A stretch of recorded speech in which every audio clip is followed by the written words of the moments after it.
నీతితో కంపు కొడుతున్నాయని బీజేపీ నేత బండి సంజయ్ సంచలన వ్యాఖ్యలు చేశారు. కాళేశ్వరం పేరుతో బీఆర్ఎస్ 1,00,000 కోట్ల అవినీతికి పాల్పడితే మూసీ పేరుతో కాంగ్రెస్ 1,50,000 కోట్ల దోపిడీకి తెరతీసిందన్నారు. జీతాలు ఇవ్వడానికి డబ్బులు లేకపోయినా మూసీ ప్రక్షాళన పేరుతో అప్పు తెచ్చి మరీ దోచుకునేందుకు సిద్ధమయ్యారని ఆయన తెలిపారు.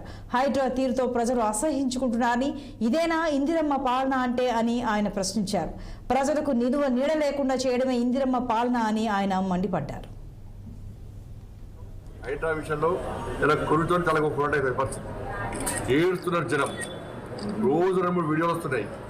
ఆ వీడియోలు చూసి హైడ్రా బాధితులే కాదు, తెలంగాణ రాష్ట్ర వాళ్ళు, దేశవ్యాప్తంగా కూడా ప్రజలు కాంగ్రెస్ పార్టీ ప్రభుత్వ పాలన అసహించుకుంటున్నారు.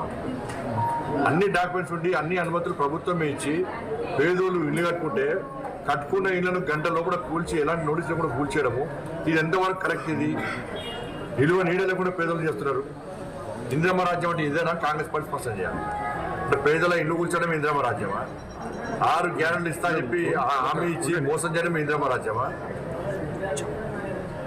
అవినీతితో మొత్తం కూరుకుపోవడమే ఇందిరమ్మ రాజ్యమా? ఏంది ఇందిరమ్మ రాజ్యం అంటే? సో హైడ్రా విషయంలో భారతీయ జనతా పార్టీ వారం రోజులు ప్లాన్ మీటింగ్ చేస్తున్నాం. తప్పకుండా హైడ్రా విషయంలో మేము చాలా సీరియస్గా ప్లాన్ చేస్తున్నాము. నేను మళ్ళీ చెప్తున్నా, ఇలా ప్రజలకు భారతీయ జనతా పార్టీ ఆయుధంగా మారబోతున్నది. భారతీయ జనతా పార్టీ కార్యకర్తలు సిద్ధమవుతున్నారు, నాయకులు సిద్ధమవుతున్నారు.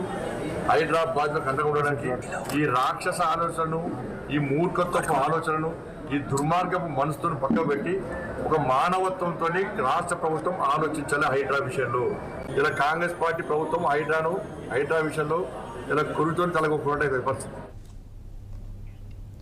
తెలంగాణ ప్రభుత్వం 2వ దశలో మెట్రో రైలు విస్తీర్ణకు